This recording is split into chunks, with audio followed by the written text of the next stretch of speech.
सत्यं शान्तं विमलसुखदं भूषणं दिव्यकान्तिं रामं कृष्णं हरिहरगुरुं यः सदा संस्मरन्ति धर्मे व्याप्तं गुरुपदरतं तारकं यो भवाब्दैः देयं नित्यं चरणकमलं श्रीबालरामं नमामि। वसुदेवसुतं देवं कंसचाणूरमर्दनं देवकी परमानन्दं कृष्णं वन्दे जगद्गुरुं। कस्तूरीतिलकं ललाटपटले वक्षस्थले कौस्तुभं नासाग्रीवरमौक्तिकं करतले वेणुकरे कङ्कणम् सर्वांगे हरिचंदनं सुललितं कंठे च मुक्तावली गोपस्त्री परिवेष्टितो विजयते गोपालचूड़ामणि बलसे विभूषितकरान् नवनीरदाभात् पीताम्बरात् अरुणबिम्बफलादरुष्टात् पूर्णेन्दुसुन्दरमुखात् अरविन्दनेत्रात् कृष्णात् परं किमपि तत्त्वमहं न जाने। सच्चिदानंद रूपाय विश्वोत्पत्त्यादिहेतवे तापत्रय विनाशाय श्री कृष्णाय वयं नमः। सच्चिदानंद भगवान की जय, सद्गुरु भगवान की जय, उद्धव राम भगवान की जय, बाल राम भगवान की जय, बाल रामेश्वर महादेव की जय, हिंगलाज मात की जय।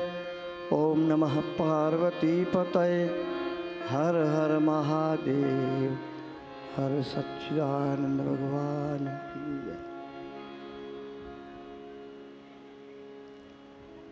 व्यासपीठासीन परम पूज्य श्री शरद भाई व्यास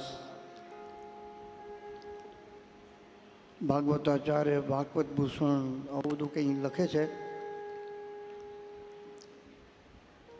મંચસ્થ અને ભૂદેવતાઓ, વાદ્ય કલાકાર મિત્રો, માઇક વ્યવસ્થા સંભાળતા મિત્રો, ફોટાવાળા ભાઈ તો હમણાં રહેવા દે યાર, બેસી જા તું બેસી જા।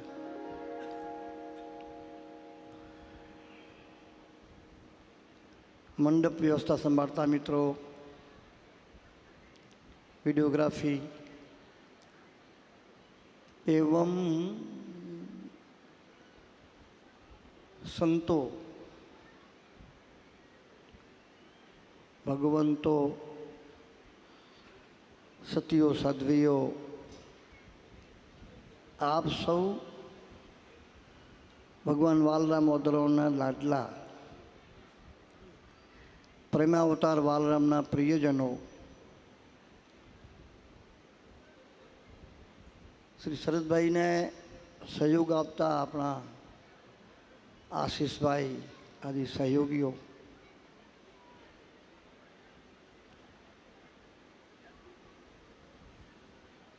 श्री कच्छी भानुशाली वलसाड भानुशाली मित्र मंडल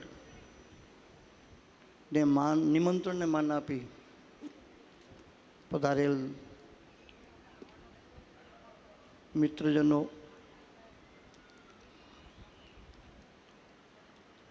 अने श्री वलसाड भानुशाली मित्र मंडलना कमिटीना कारोबारीना सौ सभ्यों, वापी, उमरगाम, सेलवा, श्रीगाम, मुंबई आदि दूर दूर प्रदेशों थी पधारेल भाविक भक्तों, नामी अनामी बधेना नाम लेवा तो मुश्किल है, पण आप सौ प्रियजनों,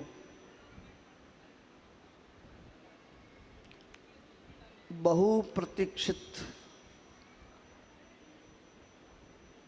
भगवान श्री बालराम प्रागट्य महोत्सव शताब्दी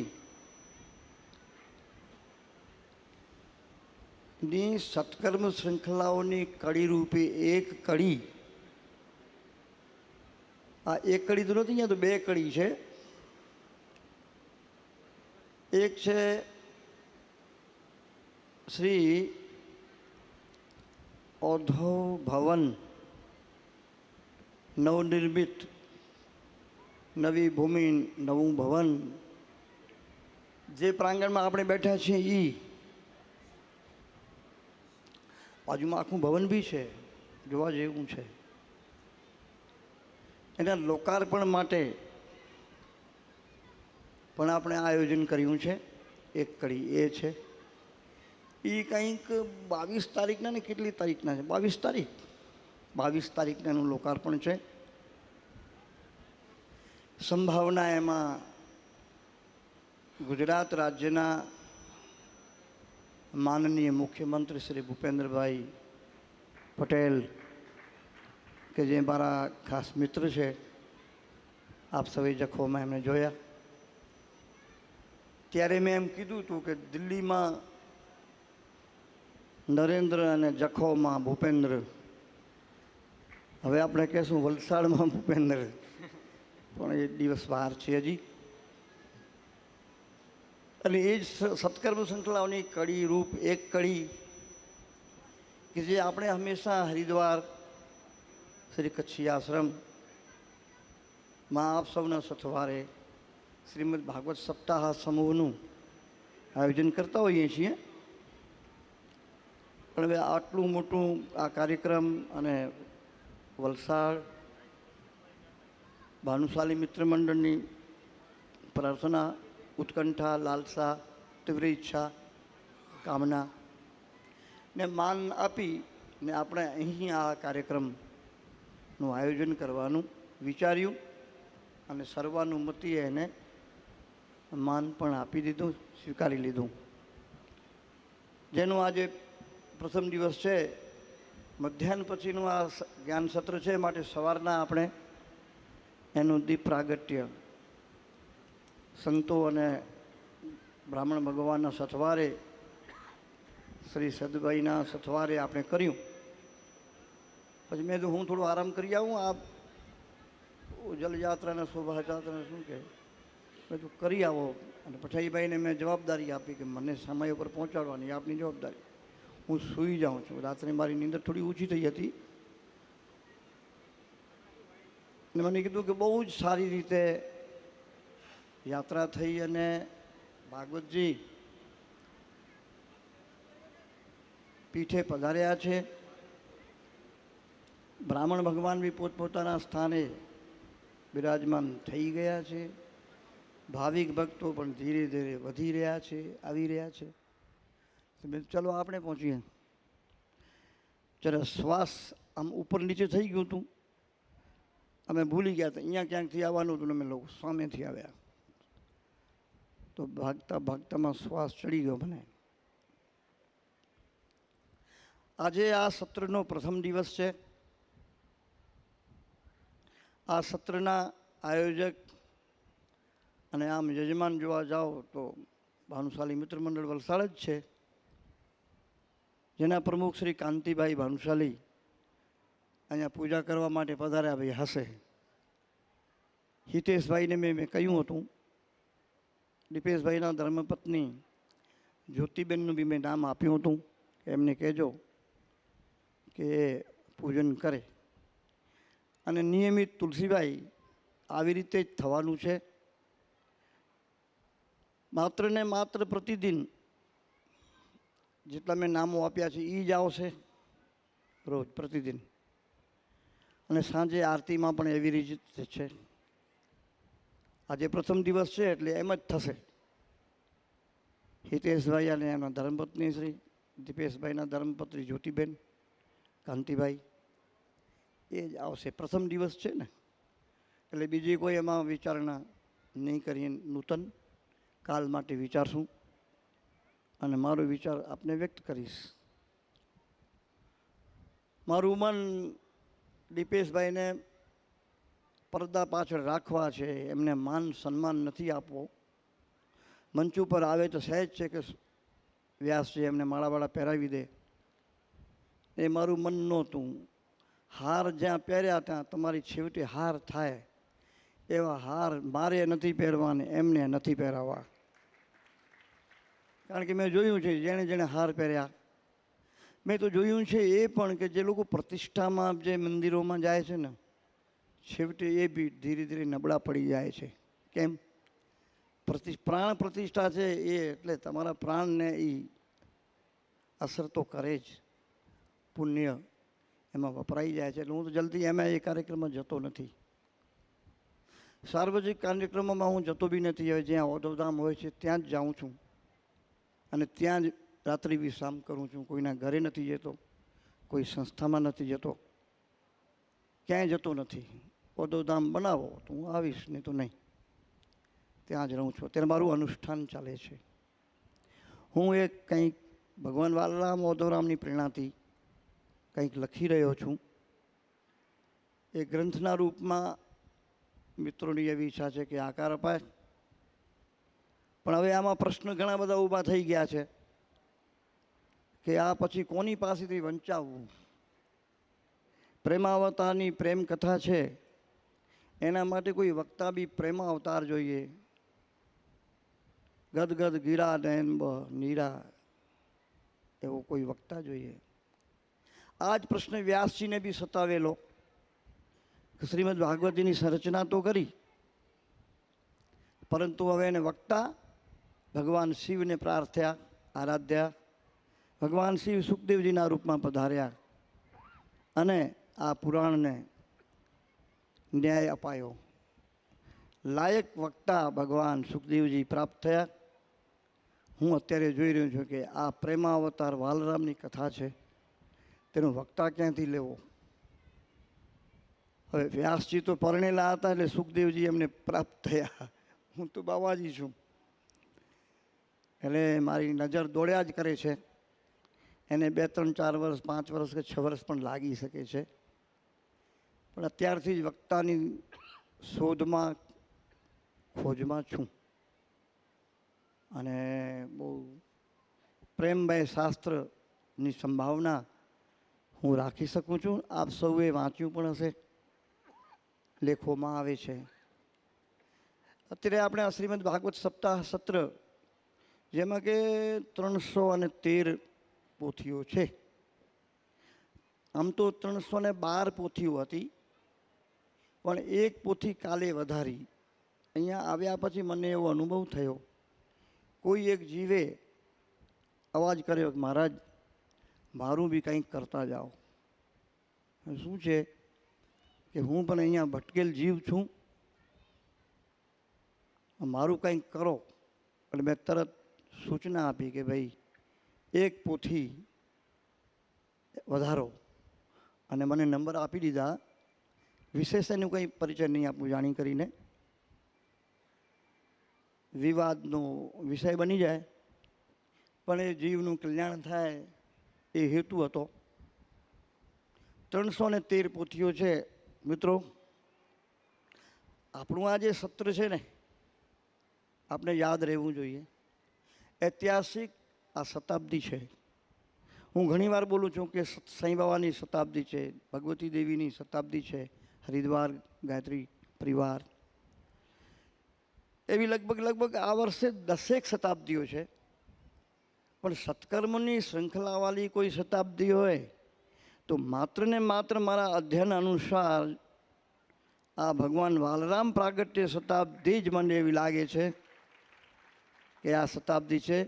મને 5 દિવસ પહેલાં કીધું હતું કે મારા 100 સત્કર્મો થઈ ચૂક્યા છે ને સંભવ છે કે આ 101 અને 102 આ 100 ને આપણે પાર, શતાબ્દીને પાર કરી, સત્કર્મોની શતાબ્દી ને પાર કરી. પહેલી અને બીજી એક કડી એમાં થઈ છે. 101, 102 કડીઓ થઈ હશે એવું લાગે છે, સત્કર્મો થયા છે. આપને યાદ રહે, આપણે નોંધ્યું બી હશે કે આપણે આ શતાબ્દીને માટે 800 કરોડ રામ રામ લેખન કરાવી ચૂક્યા છે આજની તારીખમાં. આ ઐતિહાસિક શતાબ્દીને આપણે તો શું ઐતિહાસિક બનાવી શકશું? પોતે આ શતાબ્દી એક સનાતન ભગવંતની છે. ભગવાન વાલરામ પ્રાગટ્ય શતાબ્દી છે, એ સનાતન છે. સનાતનના મૂળિયા મળે ને અંતે એનું દેખાય નહીં, જે અનંત હોય. પ્રાગ ભાવ અને પ્રધ્વંસવા ભાવ જેનામાં ન હોય એવી એક સનાતન, એનું જ નામ સનાતન. એનું આપણને આદિ ન મળે, એનો અંત ન મળે, એનું નામ સનાતન. સનાતન તો ચેતનાનું નામ છે. એ ચેતના જ ભગવાન કૃષ્ણ રૂપે, ભગવાન રામ રૂપે, ભગવાન વાલરામ, ભગવાન ઉદ્ધવરામ રૂપે સમય સમય પર એ પ્રગટે છે, એ અવતરે છે, એનો ઉદય થાય છે. ગોપીઓ તો એનો જન્મ બી કહે છે. અને મને તો કોઈ એવું વાંધા જેવું દેખાતું નથી. એ સર્વતંત્ર સ્વતંત્ર સચ્ચિદાનંદ સ્વરૂપ પરમ ચેતના છે. એની મોજમાં આવે તો એ જન્મે, એને મોજમાં આવે તો એનો ઉદય થાય, એનું મન થાય તો એ પ્રગટે, એનું મન થાય તો એ અવતરે. આપણે શું એને શું કહેવાવાળા કોણ? તમે જન્મ્યા કેમ, તમે પ્રગટ્યા કેમ, તમે અવતર્યા કેમ, તમારો ઉદય કેમ થયો? અરે ભાઈ એની મોજ. હવે એમાં આપણે શું કહેવું? જયતિ તેતિકમ જન્મ ના વ્રજ. અહીંયા ગોપીઓ જન્મ કીધો કૃષ્ણનો, સખ ઉદયવાન એનો ઉદય કીધો, ભાઈ પ્રગટ કૃપાલા એનું પ્રાગટ્ય કહી દીધું. અને અવતારવાદને તો આપણે સ્વીકારીએ છીએ. આપણા પુરાણો અવતારવાદ ઉપર જ ટકેલા છે, ઊભેલા છે. એવા ભગવાન વાલરામની આ પ્રાગટ્ય શતાબ્દી ને આપણે ઐતિહાસિક નથી બનાવી શકતા, એ તો છે જ ઐતિહાસિક. આવો ઐતિહાસિક કાળ હું ઘણીવાર મંચો ઉપરથી બોલ્યો છું કે આનો એક જ્યોતિષીય ગણિત છે. ત્યારે છે ને શનિ વૃશ્ચિક રાશિનો છે અને મંગળ મકર રાશિનો ઉચ્ચનો છે ત્યારે, અને ચંદ્રમા વૃષભ રાશિનો છે. એ પ્રવજ્યા રાજયોગ છે. અને એક એવું જ અત્યારે શતાબ્દી ચાલી રહી છે, મને નામ લેવામાં વાંધો બી નથી, એ વ્યક્તિ અત્યારે હાજર નથી. એ જે યોગ છે પણ એનો ચંદ્રમા કર્કનો છે. આ 16 તારીખ છે ને, સામે 21 તારીખ છે, આટલો જ ફરક. અહીંયા ચંદ્ર ઉચ્ચનો છે ને, ત્યાં ચંદ્રમાં પોતાના ઘરનો છે, કર્કનો છે 8મે. અહીંયા ચંદ્રમાં 6 વૃષભનો છે. એટલે એક ભૌતિકી રાજયોગ પ્રાપ્ત કર્યું ને એક આધ્યાત્મિક રાજયોગવાળું અવતાર થયો એ ભગવાન આપણા પોતાના વાલરામ. એની પ્રાગટ્ય શતાબ્દી આપણે અત્યારે ઉજવી રહ્યા છીએ. અને આવી શતાબ્દીને આપણે મનોરંજનના રૂપમાં ન કરી શકાય, ન ઉજવી શકાય. આ મનોરંજન નથી, આ વિડીયોગ્રાફી માટે નથી, આ દેખાવા માટે નથી. આનું માત્ર ને માત્ર જીવોનું કલ્યાણ થાય. યદા યદા ઈ ધર્મસ્ય ગ્લાનિર્ભવતિ ભારત અભ્યુત્થાનમ ધર્મસ્ય તદાત્માનમ સૃજામ્યહમ. એ ભાવના સાથેનું આ સત્કર્મ છે. આમાં તમે ક્યાંય પણ આવું કંઈ આડોરું કરતા નહીં, અને બહુ દેખાવબાજીમાં આડંબરમાં નહીં લાવતા. પછી એક પ્રકારનું મુખોટું થઈ જશે. એ શતાબ્દી અંતર્ગત આ શ્રીમદ ભાગવત સપ્તાહ સત્ર, જેમાં 313 પોથીઓ મને મિત્રોએ કહી, એનું સર્વાંગી રીતે જો મોક્ષ છે ને, એ તો અતિ દુર્લભ છે. મંત્ર મૂલમ ગુરુવાક્ય, મોક્ષ મૂલમ ગુરુ કૃપા છે. મોક્ષ ગુરુ કૃપાને અધીન છે.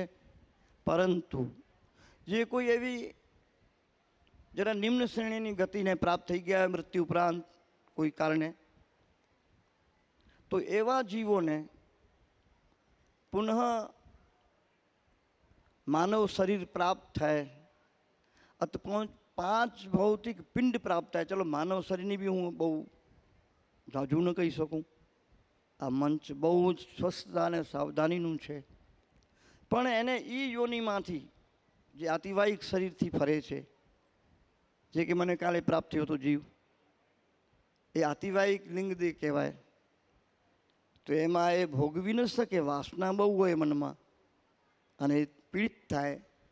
એ પીડામાંથી મુક્ત કરવા પંચભૂતનું પૂતળું, પછી ઉર્ધ્વમ ગચ્છન્તિ સત્વસ્તા, મધ્યે તિષ્ઠન્તિ રાજસા, જંગન્ય ગુણ વર્તિસ્તા, અધો ગચ્છન્તિ તામસા.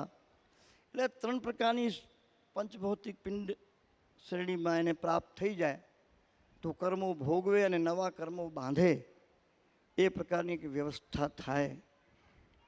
તો હું તો એમ ઈચ્છું છું કે જ્યાં ભગવાન વાલરામ ઓદરાનું નામ પડતું હોય ત્યાં શા માટે મધ્ય અથવા તો નિમ્ન શ્રેણી પ્રાપ્ત થાય? હું એમ ઈચ્છું છું કે સારો સાત્વિક મનુષ્યના રૂપમાં એ પ્રગટ થાય, માનવ દેહ એને પ્રાપ્ત થાય અને પુનઃ એ ધર્મ કર્મ શુભ કર્મો કરી ઉપાસના ભક્તિ અને સત્સંગ આદિ કરી પોતાના સહેજ સ્વરૂપને પ્રાપ્ત થાય, મોક્ષ પદને પ્રાપ્ત કરે. મારી ભાવના તો એવી જ છે.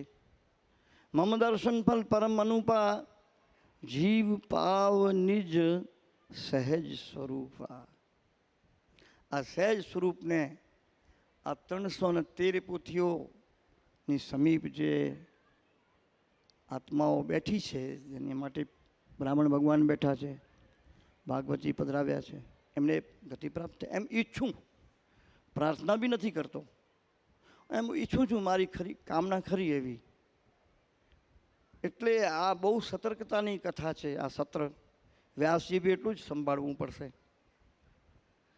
ભૂદેવતાઓ જે બેઠા છે, વીણી વીણીને ઇન્ટરવ્યૂ લઈને આવ્યા છે કે ભાગવતજીનું પાઠ પૂરું કરે. હું બહુ જ સતર્ક રહ્યો છું આમાં. ભાઈજી ઉપર મારું એટલું જ પ્રેશર છે કે જરા બી ક્યાં બાંધછોડ કરતા નહીં, લાગ લગાવ રાખતા નહીં, એને નબળું નહીં પાડતા. આટલા બધા રૂપિયા લાગે છે, આટલું બધું મેળો, વ્યાસજીની ઉર્જા, બ્રાહ્મણ ભગવાનનું સમય સંપત્તિ બધું લાગી રહ્યું છે. તેનું સર્વાંગીય ફળ મળવું જ જોઈએ. અને એમ ઈચ્છું છું કે આ બધા જ આત્માઓ પુનઃ સારી ગતિને પ્રાપ્ત કરે એવી ભાવના. તો જે ભૂદેવતાઓ हरिद्वार છે એટલે મારી ગુજરાતી भी समझे છે. आप मेरी भाषा समझते हैं तो आप पाठ को जो है भागवत जी के इसको न्याय देंगे आप. आपको सब पता है, मैं ज़्यादा आपको नहीं उपदेश करूँगा, आपको सब मालूम है. બ્રાહ્મણો જોઈ આવા તો માત્ર ને માત્ર એ હરિદ્વારમાં પ્રાપ્ત થાય છે. અને હું એમ કહું છું કે માત્ર ને માત્ર જો 2000 બ્રાહ્મણ એક સાથે જોઈએ તો એ શ્રી કચ્છી આશ્રમ હરિદ્વારમાં જ પ્રાપ્ત સંભવ છે. આપ સૌ જાણો છો સત્કર્મ શૃંખલાઓની કડી રૂપે આપણે આ લક્ષચંડી કર્યું. આપણે હરિદ્વારથી બ્રાહ્મણ ભગવાન લઈ આવ્યા. 90 દિવસ ત્યાં કર્યું, 9 દિવસ અહીંયા અનુષ્ઠાન, 99 દિવસનું અનુષ્ઠાન કર્યું, જેમાં આપણે એકદમ ધારી સફળતા પ્રાપ્ત કરી. એ ભગવાન ઓદરમ વાલરામની કૃપા, યજમાનનો ભાવ અને બ્રાહ્મણ ભગવાનની કૃપા અને બ્રાહ્મણ ભગવાનની માની દયા કે આવા બ્રાહ્મણ પેદા કર્યા ભારતની ભૂમિ ઉપર અને કચ્છી આશ્રમને પ્રાપ્ત થયા. આ બ્રાહ્મણ દેવતાઓના શ્રી ચરણોમાં હું प्रणाम करूँ. मैं आप ब्राह्मण भगवान को प्रणाम करता हूँ. मुझे आशीर्वाद दीजिए और इस सत्र को सफल बनाइए. जो आपको जिम्मेदारी दी गई है उसको निभाइए. બહુ કઠિન કામ છે. એના માટે વિદ્વતા ખૂબ જોઈએ છે, તપ જોઈએ છે, ત્યાગ જોઈએ છે. એ બધું હરિદ્વારમાં અને કચ્છી આશ્રમમાં સંભવ છે. આ શ્રીમદ ભાગવત સપ્તાહ સત્ર જરા પણ મનોરંજનીય નથી અને તમે બનાવતા બી નહીં. અને શાંતિથી થવા દેજો. વ્યાસજીને બી પ્રાર્થના કરીશ કે આપ લૌકિકતાને બહુ જ માન્યતા ઓછી આપજો, સંગીતને બી સીમિત રાખજો. માત્ર ને માત્ર કથા થાય, શ્રોતાઓ સાંભળે કે ન સાંભળે, 313 જે આત્માઓ અહીંયા હાજર થઈ છે, જેના નિમિત્તે આ આયોજન કર્યું છે, એ લોકોને શાંતિની પ્રાપ્તિ અને સુખની પ્રાપ્તિ થાય. એ આપનો ધ્યેય અને મારો ધ્યેય એ રહેવો જોઈએ. અને મને વિશ્વાસ છે આપની માએ એવા જ વ્યાસને જન્મ આપ્યો છે, જે આપણી પાસે વ્યાસપીઠે બિરાજમાન છે. એવા શ્રી શરદભાઈ વ્યાસજી માટે આપ તાળી વગાડો જરા.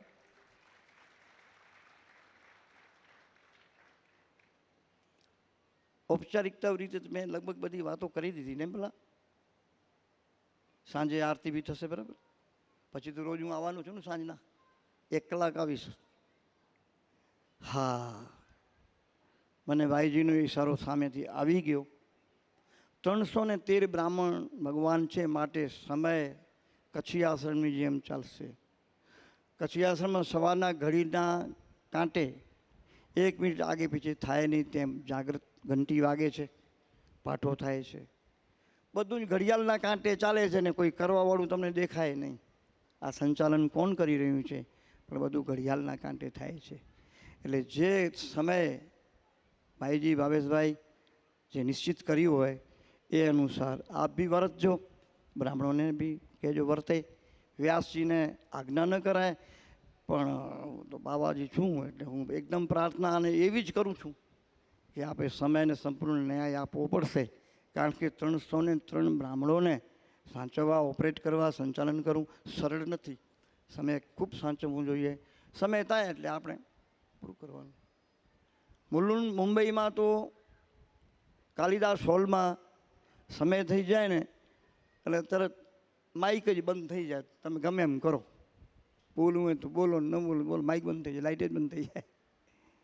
એટલે પેલા વક્તાને ખબર પડે કે ટાઈમ થઈ ગયો ને આ ચાલુ નહીં થાય. એવું તો આપણે નથી કરવું. પણ વ્યાસજીને મારી પ્રાર્થના, 2 હાથ જોડીને માથું આવું નમાવી ને કહીશ ને કે આ સમયને સંપૂર્ણ રીતે સાચવજો. આપણે અનાવશ્યક બીજા કોઈ વક્તાઓને બોલાવીને આ મંચ ઉપર પ્રવચન બી નથી કરાવવા. શું જરૂર છે? આપ જેવા વિદ્વાન બેઠા છો. જ્ઞાન, ભક્તિ અને વૈરાગ્ય સાથે વિવેક વધે, વ્યવહારી અને આધ્યાત્મિક એવી આપની પાસે ભાગવતની દૃષ્ટિ છે, એવું આપની પાસે વક્તવ્ય છે. શારદા શેષ અને શારદ નારદ એની આપના ઉપર કૃપા છે. તો હવે પછી આપણે બીજા વક્તાઓની જરૂર શું છે? મેં ના પાડી. મેં તો કોઈને લાવતા નહીં, મંચ ઉપર કોઈ નહીં. શ્રી સરસભાઈ પોતાના ઘડિયાળ અનુસાર આવશે, સત્સંગ કરશે, ભાગવત સંભળાવશે. પિતૃઓ આપણા છે એ રાજી થશે. અને 1-8 કલાકે જે મને કહેશે, અડધો કલાક હું આવીશ સેવામાં, તમારી સેવામાં, તમારા પિતૃઓની સેવામાં હું આવીશ. બીજું મિત્રો, આ કચ્છી આશ્રમની ભાગવત કથા અહીંયા આપેલી જો સાહેબ શરદભાઈ, એટલે અહીંયા લૌકિકતા બિલકુલ નથી. બીજું, ભગવાન વાલરામ પ્રાગટ્ય શતાબ્દી અંતર્ગત આ કથા છે. એટલે આ સામાન્ય કથા નથી ભાઈ.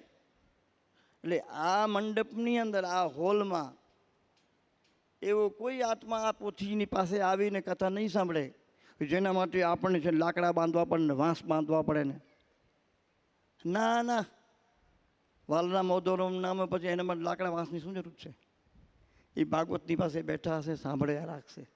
પોતપોતાની પેટ પોથી સામે બેઠા હશે, મહારાજ પાઠ કરતા હશે ને ત્યાં જ તમારા પિતૃ બેઠા હશે. જરાય ચિંતા કરતા નહીં, એવો મારો વિશ્વાસ છે. અને એને ગતિ મળવી જ જોઈએ. શરદભાઈ આપની ખૂબ જ ફરજમાં આવે છે. હે, બધાની ફરજમાં આવે છે, બ્રાહ્મણો તો છે જ. એને પૂરો ન્યાય આપવો છે 313 આત્માઓને, જીવાત્માઓને. આત્માઓને નહીં, જીવાત્માઓને. આત્મા તો નિત્ય સચ્ચિદાનંદ સ્વરૂપ છે ભાવેશભાઈ. આ તો જીવાત્માઓની વાત કરું છું, જે પોતે પોતાની જાતને શરીર આદિ માની જીવે છે અને મૃત્યુને પ્રાપ્ત થાય છે, અને તમોગુણના કારણે એ પ્રેત યોનિ આદિને પ્રાપ્ત થાય છે, એની વાત કરું છું હું. તો એ બધાને ગતિ પ્રાપ્ત થાય એવી ભાવના છે. તો એમ એ પોથીઓના યજમાનો મનમાંથી મલિનતા કાઢી નાખે, સંદેહો કાઢી નાખે કે આમ કેમ. અરે ભાઈ, તમારા પિતૃઓ અત્યંત ભાગ્યશાળી છે, અત્યંત ભાગ્યશાળી. આ શતાબ્દીમાં પહેલી એવી કથા છે કે જેમાં આ પિતૃઓને સ્થાન મળ્યું છે આપના, એના યજમાનો. તમે ધન્યવાદને પાત્ર છો, આપ સૌ ભાગ્યશાળી છો કે આ ભગવાન વાલરામ પ્રાગટ્ય શતાબ્દીમાં આ કથા થઈ રહી છે ને આપના પિતૃઓને ગતિ મળવાની વ્યવસ્થા થઈ છે. એટલે મનમાં જરાય કંઈ રાખતા વાગતા નહીં. બીજું, અને તુલસીભાઈએ કહ્યું હતું કે મહારાજ, અમે આખા આ ભૂભાગમાં, ભૂખંડ ઉપર આ પવિત્ર બ્રાહ્મણ ભગવાનને ફેરવ્યા છે, જેથી હવેથી, આજથી, અત્યારથી આ યજ્ઞ મંડપમાં, આ કથા મંડપમાં કોઈ પણને આ વાસો નહીં આવે. અને વાસો આવશે તો એ ખોટું હશે, આડંબર હશે. ફોસ્ફરસની કમીના કારણે શરીર ધ્રુંજે, એટલે તુલસીબાઈ એવી વ્યવસ્થા કરજો જેને વાસો આવે એને એના ઘરે પહોંચાડી દે, અને પછી બીજે દિવસે એને ના પાડજો કે તમે કથા મંડપમાં આવતા નહીં, કારણ કે તમારા આવવાના કારણે ગડબડ થાય છે. અહીંયા કોઈને વાસા બાસા ના આવે. આ ભગવાન વાલરામ પ્રાગટ્ય શતાબ્દી ચાલે છે, વાસાની શું જરૂર છે? તમારા પિતૃ કોઈ નબળા સબળા થોડા છે?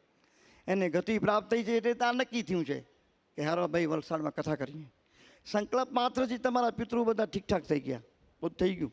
વાસાની કોઈ જરૂરત નથી. બરાબર શરદભાઈ? યસ. એટલે તુલસીભાઈ ધ્યાન દેજો. અને પડદા પાદર રહી દીપેશભાઈને બી કહું છું, જરા સતર્ક રહી સાવધાનીથી આ બધું કરજો. આ કેમ થયું, શું થયું, કેમ કર્યું ને એ બધું ધીરે ધીરે ખબર પડશે. આપણે ધીરે ધીરે એના પાના પલટશું, અને ઉતાવળ નથી કરવી. આજે પ્રથમ દિવસ છે, અને ભગવાન વાલરામને, ભગવાન ઓધોરામને યાદ કરી, સ્મરણ કરી, ભગવાન કૃષ્ણને સ્મરણ કરી, ભાગવતજીને સ્મરણ કરી, દીપ પ્રાગટ્ય કરીને આપણે આજે એનો પ્રારંભ કરી રહ્યા છે. મંગલ આચરણ, મંગલાચરણ, આ આપણું મંગલ આચરણ છે. કેટલું બધું આપનામાં અનુશાસન છે. આજે મને કોઈ કહી રહ્યું હતું કે મારે શું વાત છે, જ્યાં જોઈએ છે ત્યાં આપણું અનુશાસન કેટલું બધું છે. લોકો કેટલું શાંતિથી સાંભળે છે. હમણાં 10,000 ભાવિક ભક્તો હતા ભીવંડીના કેવું ગામમાં, લગભગ ભીવંડીને ક્યાં હતું, ડોંબીવલીમાં. અરે તલ પડે ને તો અવાજ આવે, એટલી શાંતિ. શું મુંદ્રાનું કાર્યક્રમ આપણે ઘોષિત કર્યું. એટલે આપણો અનુરાગ, આપણો પ્રેમ સત્સંગ પ્રત્યે દેખાય છે. તો ધીરે ધીરે આપણે બધી ખબર પડતી જશે. આજે આપણે આ સત્રને પ્રાગટ્ય કરી પ્રારંભ કર્યું છે. આપ સૌના વતીએ હું વ્યાસજીના શ્રીચરણોમાં પ્રાર્થના કરું છું કે એવું મંગલ આચરણ કરી ભગવાન ગણપતિને સ્મરણ કરો, શારદાજીને, ભગવાન શ્રી કૃષ્ણ, રાધારાણી, ભગવાન વાલરામ ઓધવરામ, ભાગવતજીને સ્વયંને પ્રાર્થના કરીએ, સુખદેવજીને, વ્યાસજીને. એવું મંગલ આચરણ, એને પ્રાર્થના કરવી એ મંગલ આચરણ છે. ભગવાનનું નામ લેવું મંગલ આચરણ છે. સત્કર્મ કરવું એ મંગલ આચરણ છે. સત્ય માટે કાંઈ પણ કરવું એ બધું મંગલ આચરણ કહેવાય. જે સૂજે તે કરો, અને કાંઈ ન સૂજે તો શાસ્ત્ર છે. મારા સદગુરુ ભગવાન કહેતા કે શાસ્ત્ર ન મળે તો સંત અને સદગુરુ તો છે જ. એ જેમ કે એની આજ્ઞામાં રહેવું ને એ કરવું એ બધું મંગલાચરણ છે. તો જન્મ બી મંગલ થાય તો એ મંગલાચરણ, જીવન મંગલાચરણ, અને મૃત્યુ બી મંગલાચરણ. એ બધું મંગલ મંગલ મંગલ થઈ જાય. એનો એક પ્રથમ આજનો દિવસ છે. આજે આપણું પ્રથમ પગલું છે. તો વ્યાસજી આપના શ્રી ચરણોમાં હું પ્રાર્થના કરું છું કે આપ છે ને આજે મંગલાચરણ કરો. અચ્છા, એ તું કહો, રોજ કથા કેટલા વાગે પ્રારંભ થશે અને કેટલા વાગે સાંજે વિરામ કરશે? 3 થી 6, બરાબર ને? વ્યાસજી કહે છે કે 3 થી 6. જો હું છે ને નાની સરોણ ઓદોધામમાં રહું છું, એટલે મારે ત્યાંથી આવવાનું બી તો હોય ને, એટલે મને ખબર તો રહેવી જોઈએ ને કે આ કેટલા વાગે થશે શરૂ ને કેટલા વાગે વિરામ. મારે સાંજે ત્યાં જ પાછું પહોંચવાનું છે. બીજું કે ત્યાં અમે અત્યારે લોકોને આવવાની ના પાડી દીધી છે. હું એક તો અહીંયા બેસું, કથા સાંભળું, પછી થાકી જાઉં, પછી ત્યાં જાઉં, ત્યાં તમે પાછા આવો તો ગડબડ કેટલી થાય. મને નીંદર બી ના આવે, આરામ ન મળે. પછી અહીંયા વ્યાસજી કથા કરતા ને હું ઝોલા ખાતો હોઉં. હા, એ બી જો બોલો, રોજ બોલવાનું છે થોડી વાર, તો એ બધું છે ને મારા ઉપર ભાર બી છે ને. તો ત્યાં આવીને તમે કોઈ આવવાનો પ્રયત્ન કરતા જ નહીં. અમે 2-5 જણા ત્યાં બેઠા છીએ, મોજ લઈએ છીએ. હા, 1 કલાક રોજ. ઠીક છે, આવીશ, સાંજે સત્સંગ બી કરીશ. તો હવે અત્યારે તો કહેવાનું તો લગભગ કહી દીધું મેં. બાકી છે કાંઈ? નથી. મંગલાચરણ કેટલા 4 વાગી ગયા? હા, તો હવે આપ કરો ને. હવે આપ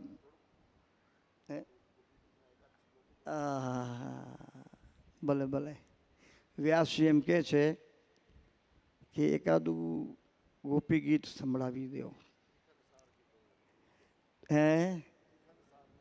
વિઘ્ન સાર તો વિશ્વગુપ્ત સખો દૈવાન સાતો તમ બોલે.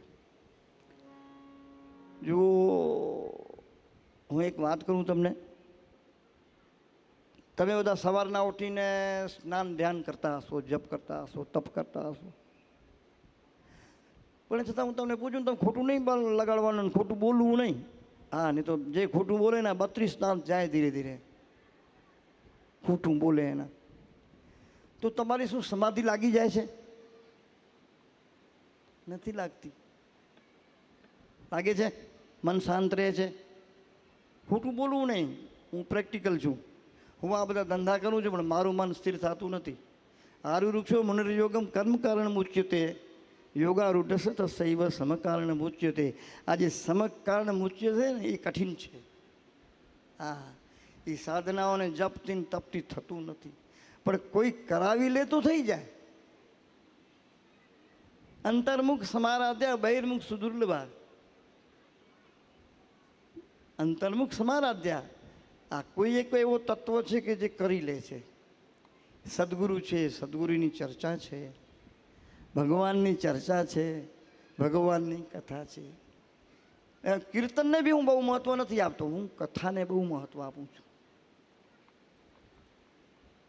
હું તમને એમ પૂછું છું કે અત્યારે તમે મને સાંભળો છો ત્યારે શું તમને કંઈ યાદ આવ્યું? કોઈ ઘર યાદ આવ્યું? ઘરવાળી યાદ આવી? ઘરવાળો યાદ આવ્યો? રૂપિયા યાદ આવ્યા? ઓલો પ્લોટ લીધો છે 100 કરોડનો એ આવ્યો યાદ? 200 કરોડમાં વેચવાના છે, 100 કરોડ કમાવાના તો યાદ આવ્યું? કાંઈ જ નહીં. જીવનને બગાડે એવો એક વિચાર નથી આવ્યો અત્યારે. મૃત્યુની સુધારે એવું સાંભળવામાં આપની રુચિ હતી, અને મને એવું લાગે છે કે એ સહેજ સમાધિમાં અત્યારે આપ સૌ જીવી રહ્યા છો. સહેજ સમાધિ પ્રાપ્ત છે. આ માત્ર એની કથા વાતો કરવાથી જો સહેજ સમાધિ થતી હોય તો એની કથા કરવાવાળાને અને સાંભળવાવાળાને સમાધિ ન લાગે એવું બને જ નહીં. એ ભાગ્યશાળી છે વક્તા કે જેને શ્રીમદ ભાગવત કથા કરવાનું સૌભાગ્ય પ્રાપ્ત થાય છે. એને સહેજ સમાધિનો અનુભવ સુખનું થાય છે, શ્રોતાને બી થાય છે. આ કથા એવી છે. ગોપીઓએ કીધું છે એવું કે અમારે કાંઈ કરવું નથી પડ્યું પ્રભુ, આ બધું થઈ ગયું છે, સ્વાભાવિક થઈ ગયું છે ભાઈ. અને એનું કારણ છે કથા. વ્યાસજી શ્લોક તો બીજો કોઈ કીધો, પણ મને લાગે છે કે અત્યારે મારે છે ને કથાની જ વાત કરવી જોઈએ. કહું એ જ શ્લોક કહું. તવ કથામૃતમ, તવ કથામૃતમ. પ્રભુ આપની કથા છે ને એ અમૃત છે. તવ કથામૃતમ તપ્ત જીવનમ. તપેલાઓ ને તપેલીઓ, એનું અંતર તપેલું છે. નારી માતૃશક્તિ છે એનું, એ તપેલી છે. આપ તપેલા છો. હરા દૈહિક દૈવિક ભૌતિક તાપા મીઠાઈ મૂલતા ચરણ પ્રતાપા. આ બધા તાપોથી મુક્ત કરવા વાળું કોઈ તત્વ છે, કોઈ સાધન છે, કોઈ ઉપાય છે, અને તે કલિયુગમાં સરળ, સાવ સરળ. એને કાંઈ ન આવડે એને આ તો આવડે ને. હવે આ કથા સાંભળવા તમારે ક્યાં વિદ્વતાની જરૂર છે? તો વિદ્વતા તો શરદભાઈને જોઈએ. હું બોલતું હું તો મને આવડવું જોઈએ. તમને શું જરૂરત? તમે સાંભળો અને સમાધિ પ્રાપ્ત થાય. આ ત્રિવિધ તાપો, દૈહિક દૈવિક ભૌતિક તાપા, આદિ વ્યાધિ ઉપાધિ દૂર થઈ જાય. અને સાચે સાચું કહું, મારું જે મૂળ જે પરમ સૂત્ર છે ને, પરમ શાંતિ અને પરમ સુખની પ્રાપ્તિ અત્યંત સતયુગમાં, ત્રેતાયુગમાં અને દ્વાપરમાં કઠિન રહી છે. અને એ જ કઠિન દુર્લભ વસ્તુ એ સુલભ આ કલિયુગમાં કોઈ છે તો એ પરમાત્માની કૃપાથી ભગવત કથા જેવું કોઈ બીજો સરળ અને શ્રેષ્ઠ સહેજ સાધન નથી. એ છે શ્રીમદ ભાગવત. એ આપણને પ્રાપ્ત થયું. તવ કથામૃતમ તપ્ત જીવનમ કવિ બિરડિતમ કલમશાપમ. કેવી ખૂબી બતાવી. લખવાવાળાને, બોલવાવાળાને, સાંભળવાવાળાને, આયોજન કરવાવાળા બધેને એ લાભ આપી દે. બધાને પરમ સુખ અને પરમ શાંતિની પ્રાપ્તિ થાય એવું આ ભાગવત પુરાણ છે, ભાગવત કથા છે. અરે સાહેબ, મેં કેટલી મોટી વાત કરી, ધ્યાન આપો. મેં અત્યારે શાંતિને તમે બહાર જાઓ ને અશાંતિ થાય એ શાંતિની વાત હું નથી કરતો. હું તો સનાતન શાંતિની વાત કરું છું સાહેબ. હું સનાતન શાંતિની વાત કરું છું. તમે અહીંયા હો તો એ શાંતિ, બહાર નીકળું તો એ શાંતિ, સંપૂર્ણ જીવન જીવો તો એ શાંતિ, મૃત્યુ પર્યંત શાંતિ, મૃત્યુ પછી બી શાંતિ. અને એ વાત કહું કે જેનું જીવન શાંત છે, જેની મૃત્યુ શાંત છે, ત્યારે બી શાંતિ છે ને સાહેબ, એ જન્મશે જ નહીં. શાંત લોકો જન્મતા નથી. શાંત એટલે પરમ શાંત. પરમ શાંત જીવો છે ને જન્મતા નથી, કારણ કે પરમ શાંત પોતે છે, નિત્ય છે, સર્વત્ર છે. દેશ કાળ વસ્તુ એ અપરિછિન્ન છે, એનાથી અખંડિત છે. એવા પરમ સુખને ને પરમ શાંતિને બહુ કઠિન છે પ્રાપ્ત કરવું. પણ બીજે ક્યાં હોય કે ન હોય, આપણા વલસાડમાં, આપણા ઔધવ ભવનમાં, આ કથા મંડપમાં પરમ શાંતિ અને પરમ સુખ એ અત્યંત સુલભ છે. હવે તમે આમ એકાગ્રતા ભંગ કરી નાખો, શ્રદ્ધા વિષ્ઠા નિશાને રાખો, એ તમારી જવાબદારી, તમે જાણો. વ્યાસજી એવી રીતે બેઠા છે અત્યારે, આ કથા એવી છે. અને ભવિષ્યમાં તમને આ વાલરામ કથા એવી પ્રાપ્ત થશે સાહેબ. આજે સવારના મારી ચર્ચા થઈ, મેં કીધું એક વાત કરું પઠાઈભાઈ. ભાઈ બોલો. મેં કીધું જે મેં શ્રીમદ ભાગવતીનું જે અધ્યયન કર્યું છે, અને મેં દસમ સ્કંદ પૂર્વાર્ધ અનુભવ્યું છે, તેમાં પણ રાસ પંચાધ્યાયી ને એમાં ગોપી ગીત, રાસ પંચાધ્યાયીમાં જે મને મોજ આવે છે, મને એવું લાગે છે વાલરામ ચરિત્ર જે છે ને એ ગોપીગતના પ્યાર સાગર, પ્રેમ સાગરથી બી સર્વોત્કૃષ્ટ મને એવું લાગે છે કે એ થવાનું છે. એટલે જ મને છે ને એક વક્તા જોઈએ છે એવો પ્રેમાળ,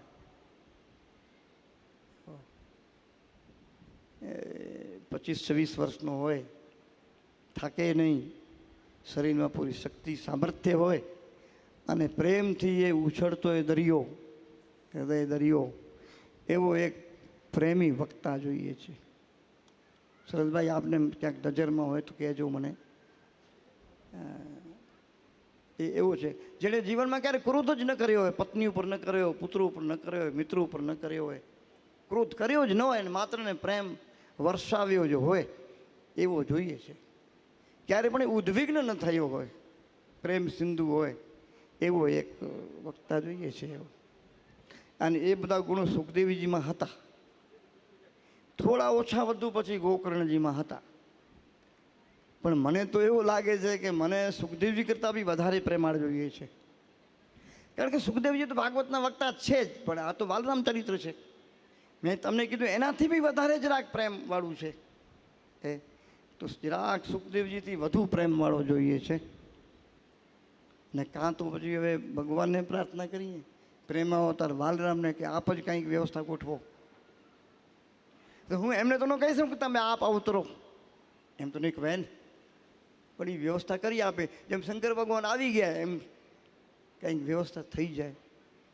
અત્યારે કલિયુગમાં દેવતા આ પ્રેમથી જ બધું થશે. હું શરદભાઈ આપને એક વાત કરું, આ બધા મિત્રો બેઠા છો, આ લાઈવ ચાલતું હશે અત્યારે, આ માઇક મારું, મારો એક અનુભવ કહું છું. મેં બધા દાણા દબાવીને જોયા, જ્ઞાનની વાતો કરી, ભક્તિની વાતો કરી, યોગની વાતો કરી, તપસ્યાની વાતો કરી, દાન પુણ્યની વાતો કરી, મેળ ખાધો નહીં. અને હું જે અત્યારે સફળ થયો છું ને એનું માત્ર ને માત્ર એક જ ઉપાય મને મળ્યો, અને તે છે સૌને પ્રેમ આપો અને સૌથી પ્રેમ પ્રાપ્ત કરો. કારણ કે આ વિશ્વ છે ને એની પાસે બધું જ છે, બધું છે. આ જગતમાં કોઈ મૂર્ખ છે જ નહીં, બધા જ પોતાની જાતને બુદ્ધિમાન સમજે છે. એટલે જ્ઞાન બધાની પાસે છે, બુદ્ધિ બધા પાસે છે, બધું બધાની પાસે છે. શું નથી બોલો? માત્ર ને માત્ર કોઈ એક વસ્તુની ઓછપ પડતી હોય, ઉણપ દેખાતી હોય, કમી પડતી હોય તો એ છે પ્રેમ. સૌને એક જ આ ખામી ખટકે છે હૃદયમાં, પ્રેમ. એના માટે. અને એ માનવ માત્રની ક્યાં વાત કરો, ભગવાન વૈકુંઠનું ધણી પણ એ પ્રેમનો ભૂખ્યો થયો, પ્યાસ્યો થયો, તરસ્યો થયો, ત્યારે એને પણ વ્રજમાં કૃષ્ણ બનીને આવવું પડ્યું હતું. વાલરામ બનીને આ ભારતની ધરતી ઉપર કચ્છમાં આવવું પડ્યું હતું ભાઈ એને પણ. અમે લગભગ બધાને એ જ છે. મને બીજું કાંઈ જોઈતું નથી સાહેબ. હા, મને કોઈ જ્ઞાન જ્ઞાનની જરૂર નથી, કાંઈ જોઈતું નથી. માત્ર ને માત્ર પ્રેમ જોઈએ છે. તે પણ બીજા કોઈનું નહીં, તમારું પ્રેમ જોઈએ છે. આપનું પ્રેમ પ્રાપ્ત કરવા અહીંયા વલસાડ આવું છું, વાપી આવું છું, મુંબઈ જાઉં છું, અહીંયા ત્યાં. ક્યારેક ક્યારેક એમ ઘણા જણા કહે છે મારે તો ભટક્યા કરે છે. મેં તો પ્રેમને ખાતર ભટકું છું ભાઈ. જ્યાં પ્રેમ મળે ત્યાં ભટકું છું, જાઉં છું. આ ભવાટીમાં હું ભૂલી ગયો છું પ્રેમના ચક્કરમાં. પ્રેમ મને પણ જોઈએ છે. મારો અનુભવ એમ કહે છે દાદા બધાને પ્રેમ જોઈએ છે, પરમાત્માને પ્રેમ જોઈએ છે. તો પછી આપણે ક્યાં ખેતરવાડીના મૂળા, આપણને પ્રેમ જ જોઈએ છે. આ પ્રેમનો દરિયો આપણી સામે છે. જ્ઞાનથી ભરપૂર છે, વૈરાગ્યથી ભરપૂર છે, અને વિવેકનો તો મહાસમુદર છે આ શ્રીમદ ભાગવત. અને જે રામચરિત્ર છે ને એ પ્રેમાવતારનો પ્રેમ સાગર છે. જ્ઞાન ભક્તિ ને વૈરાગ્યનો સાગર અહીંયા, ત્યાં ભક્તિ શબ્દ છે. તમે મને સાંભળો છો અવારનવાર, હું કોઈ દી ભક્તિ શબ્દ વાપરું છું? બિલકુલ નહીં. હા, ભક્તિ તો લોકો જેવી તેવી કેસેટ ઘસી ઘસીને કેવી કરી નાખી છે. ભક્તિને નામ છે બધું કેવું ચાલે છે. હું બોલતો નથી. તમે મને ક્યારે પ્યાર શબ્દ સાંભળો છો? હું નથી બોલતો, હું બોલતો જ નથી.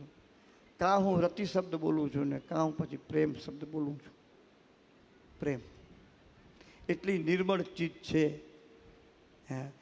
એ બી એમાં છે પ્રેમનો સાગર. એ આપણો સૌભાગ્ય છે. ભગવાન બાલરામની, ભગવાન કૃષ્ણની આપણા ઉપર કૃપા છે.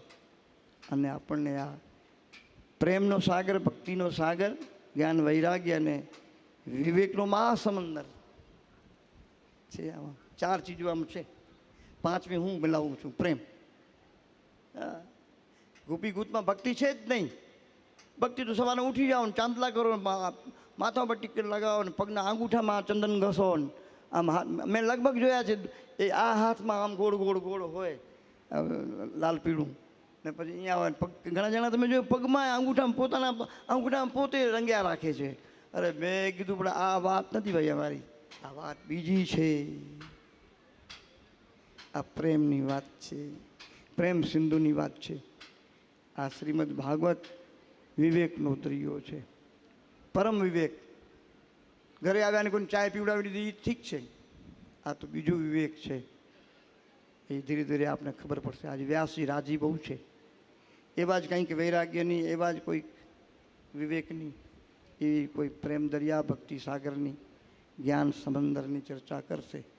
આટલું જ કરવાનું છે ને લગભગ. તો 4-5 ચીજો વ્યાસજી, 4-5 એ વિચારે ચડી ગયા છે. શું કરવું? આ એમ જ છે, સામે બેસવાનું હતું. હવે અમારી બેની આત્મા એક થઈ ગઈ છે. એ બોલે તો હું સાંભળું ને હું બોલું તો એ સાંભળે. તો અમે એકબીજાને એક પોતે પોતાનું સાંભળીએ છીએ. એ બોલે એ એનું સાંભળે, હું બોલું આપણે બે જુદા જ તો નથી. તો આત્મા અમારી બેની એક છે. તમે ગીતાજીમાં વાંચો, મારી ને શરદભાઈની આત્મા એક છે, તમારી હોય કે તમે જાણો. મારી ને શરદભાઈની આત્મા એક છે. કેટલું સારું સૌભાગ્ય. ખરેખર આવી શતાબ્દી ભલે આવી, હવે કેદી આવશે? ફરી 100 વર્ષે આવશે ને. હવે ત્યારે આપણે ક્યાં આવશું? એટલે આપણે તો આ મોજ માણી લેવા જેવી છે શરદભાઈ. લક્ષણજી થઈ ગયું છે. શ્રીમદ ભાગવત સત્ર થશે, વાડીનું લોકાર્પણ થશે. અને આપણે તો મને એક મહાપુરુષ મળ્યા, મને કે તમે અતિરુદ્રની ક્યાં 11ની વાત કરો છો? મને તેવું દેખાય છે કે કચ્છી આશ્રમમાં 111 અતિરુદ્રો થશે. એવા મહાપુરુષે મને આજે કીધું 111 અતિરુદ્ર. એ તો કઠિન છે, રાજા મહારાજોથી બી મુશ્કેલ છે. કચ્છી આશ્રમમાં કેમ થશે? પણ અત્યારે આપણે 6 કરી ચૂક્યા છે ને 41 નોંધ થઈ ગયા છે. આવું થયું બી છે. કચ્છી આશ્રમમાં અતિરુદ્રો થશે. પછી ધીરે ધીરે આપણી વાડી છે વાપીની, એનું પણ આપણે ભૂમિપૂજન કરશું, પછી એનું નિર્માણ કરશું. પછી વળી એમાંય આવી કથા વાર્તા રાખશું. શરદભાઈ જરા તબિયત બનાવી લેવો. કાલે જરા હાલતા હતા ને તો જરા ઢીલા, જરા ઘૂંટણામાં ગડબડ થઈ ગઈ, ઘૂંટણું ઘસાઈ ગયું છે. મેં તું હવે એનું ઓપરેશન કરીને બનાવતા તો લોખંડનું નાખ્યું, સ્ટીલનું, SS નું, એટલે બગડે જ નહીં પછી. એ નહીં, જરા ઘૂંટણામાં ગડબડ છે. આવું સૌભાગ્ય ક્યારે પ્રાપ્ત થાય? અત્યારે આપણને પ્રાપ્ત થયું છે. એ આ ધન્યવાદ શરદભાઈને, પછી વલસાડ શ્રી કચીબાનુશાલી મિત્ર મંડળને, પ્રમુખશ્રીને, સહયોગી અમારા જ્યોતિબેનના પતિદેવ હિતેશ અને એના ધર્મપત્ની, એને ભૂતપૂર્વ પ્રમુખશ્રીઓ, કમિટીવાળાઓ, વલસાડના વાપીવાળાઓ, બધા બધાને ધન્યવાદ. એમને બધી મહેનત કરી છે સાહેબ. આવું બધું થાય કઠિન કેટલું છે. બધી વ્યવસ્થા જો કેવી સારી છે. અંદર હોલમાં ગયા હતા, અંદર ગયા, બની ગયું છે નવું, જોરદાર છે. મને એક જણું કહેતું કે આખા ગુજરાતમાં એક જ છે આવું, દક્ષિણ ગુજરાત માત્ર નહીં, આખા ગુજરાતમાં એક જ છે એવું, આ પહેલું બન્યું છે આવું. અને સાહેબ એમાં ક્યાં કોઈ તકતી નથી, બોલો, કોઈ દાતાની કાંઈ નથી, ખાલી ઓધો ભવન, બરાબર ને? એવું જ છે ને, ક્યાંય તકતી નથી. અને એવી જ વાડી વાપીની બનવાની છે, જ્યાં કોઈ દાતાનું નામ નહીં. અને એવી જ એક વાડી બનવાની છે, ઓધો ધામ બનવાનું છે સરીગામમાં, જેમાં કોઈ તકતી નહીં. અને એવું જ એક ઓધો પાંજો આશરો એવું એક ભવન બનવાનું છે કચ્છ મુન્દ્રામાં, જેના ઉપર કોઈ તકતી નહીં. પટેલભાઈ, આ શતાબ્દી ગજબ ક્રાંતિકારી છે. માણસો 100 રૂપિયા આપે તો તકતી લગાડે, પંખા ઉપર બાપાનું નામ લખાવી દે. ટ્યુબલાઇટ ઉપર લખે છે વહેલું 200 બાપાનું નામ. આ કરોડો રૂપિયા આ વાડીમાં, એમાં ક્યાંય કોઈ તકતી નથી. જે દાતાએ એમાં ધ્યાન આપ્યું છે, દાતાઓને નમસ્કાર. વ્યાસી, વાતોનો કોઈ અંત નથી. ઘડી પોતાનું કામ કરે. આપ મંગલાચરણ કરી અને કથાનો પ્રારંભ કરાવો. પછી ધીરે ધીરે ઘાટે ઘાટે ઘાટે ઘાટે નર્મદા પરિક્રમામાં ને 108 ઘાટ આવે છે. એ 108 ઘાટે મેં પાણી પીધું છે.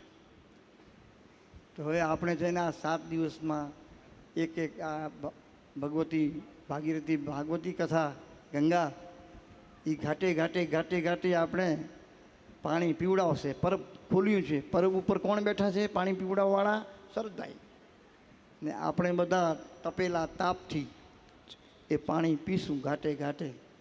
પહેલો સ્કંદ, બીજો સ્કંદ, 12 સ્કંદ છે ને, 12 મોટા મોટા 12 ઘાટ છે. બાકી નાના મોટા ઘણા આવશે ઘાટ. 300 ને કેટલા અધ્યાય છે અંદર, એ તો એટલા ઘાટ છે અંદર. પણ આપણે નાના મોટા ઘાટે એ ભાગવત અમૃતનું પાન કરીશું. અને એ પરબ ઉપર બેઠેલ અમૃત પીવડાવાળા શ્રી શરદભાઈ, આપ શ્રીના શ્રી ચરણોમાં હું પ્રણામ કરું છું કે આ બધાને મોજ કરાવી દેવો. ત્યારે ધીરે ધીરે બધું સારું થતું જશે. આપણે 7 દિવસમાં આ કથાને પોતાના ગંતવ્ય સ્થાન ઉપર પહોંચાડવી. જેમ કહું ગંગાસાગર પહોંચી ગઈ હતી. હું એક વિચાર કરી રહ્યો છું શરદભાઈ, મારે છે ને એક યાત્રા કરવાનું મન થાય છે. અંતિમ નિર્ણય નથી લીધો, તમને કહી દઉં. ગંગાસાગરથી જગન્નાથપુરી ને જગન્નાથપુરીથી સોમનાથ પગે, એમાં હું એકલો જ, બીજો કોઈ નહીં. એવો વિચાર આવે છે. વિચાર આવે, અંતિમ નિર્ણય નથી લીધો. એકલો ને એકલો, એકલો ને એકલો, બસ હું હાલે રાખું. 10 કિલોમીટર હાલું, 3000 કિલોમીટર છે, એટલે મને 300 દિવસ લાગે, 2-5 દિવસ આગળ પાછળ. આવો વિચાર આવે છે. પણ હવે જોઈએ શું થાય. મને આ દીપક મહારાજે કીધું તો આ બેઠા, એમણે કીધું હતું કે આમ કરવાનું છે. એમણે કીધું, મને આજ્ઞા કરી છે, બોલો. તો હવે જોઈએ શું થાય છે. પણ એ તો ચાલો એ થશે, બધું થયા રાખશે. આપણે છે ને કથાનું આજે પ્રારંભ કરીએ. મંગલાચરણ, મંગલાચરણ કરીને પછી માતમીની કથા કહેશો ને, ધૂંધુકારીને ઓલ તે એ કરો ધૂંધુકારી. મને કે આ કથા છે ને એમાં ધૂંધુકારી આવે. એ ઘણા જણાના કથા આવડી ગઈ છે. મને કે તમને કથા સંભળાવીએ, માતમની સંભળાવું. મારા ઓલા તરત ધૂંધુકારી ધૂંધુલીને લઈ આવે. તમે કથાકાર થઈ ગયા બધા? હા, આવું થઈ ગયું છે. શું આપ કથા કરાવો છો? બધાને કથા કંઠસ્થ થઈ ગઈ છે હવે. હા, મને એક જણું કહે કે આ વખતે કે શરદભાઈ નવા પડીકા લઈ આવ્યા હશે. મેં હશે, લાવ્યા છો ને પડીકા છે નવા પડીકા. મને એક જણું જાય ઉપરથી જે કાગડિયા બતાવે છે કલર, અંદરથી બધું એ જ માલ નીકળે છે. તો મેં તો ભાગવતમાં જો હોય એ નીકળે ને યાર. અરે ભાગવતમાં તો જ્ઞાન ભક્તિ વૈરાગ્ય અને બીજું કયું વિવેક. વસ્તુઓ તો 4 ને અદલી બદલી કરી ઇધર ઉધર કરીને પડીકા બનાવવાના હોય. એમાં કાગડિયા બદલે, કલર બદલે, નીકળે તો એ જ ને. સરવાળે તો એ 4 જ નીકળે, 5મું ક્યાંથી આવશે? હા, તો વળી હું એક નવું કાઢી આવ્યો છું, પ્રેમ. ભક્તિ શબ્દને બદલાવી, ભક્તિની વ્યાખ્યા જુદી કરી છે ને પ્રેમની વ્યાખ્યા જુદી છે. એને હવા આપીએ છીએ આપણે. આમ તો સત્ય, પ્રેમ અને કરુણા આ ત્રણની ત્રિપુટી પણ એટલી બધી શ્રેષ્ઠ છે. પણ હવે કથા થશે, બધું થશે, સાંજે મારે બી બોલવાનું હોય જ છે. આજે તો મેં બોલી દીધું, હવે કાલે મારે બોલવાનું છે ને. અચ્છા, આજે બી બોલવાનું છે. ઓહો, તો પછી મારે સાચવવું પડે. હવે આ મંગલાચરણ કરો. બોલો સદગુરુ ભગવાન કી જય, ભાગવત ભગવાન કી જય. આપ સૌના વતીએ શ્રી વ્યાસજીના શ્રી ચરણોમાં પ્રાર્થના કરું છું, મંગલાચરણ કરી કથાનો પ્રારંભ કરે. અસ્તુ. શાંતિ શાંતિ. દાદા, હું છે ને સામે બેસું છું. આમાં થશે શું? આપ મને જોશો એટલે આપને ઓલું વર્ટિગોનું શું કહેવાય, આમ થઈ જાય ને શું કહેવાય, અને કાં મને થશે ને કાં મને, એને સામે બેસું છું.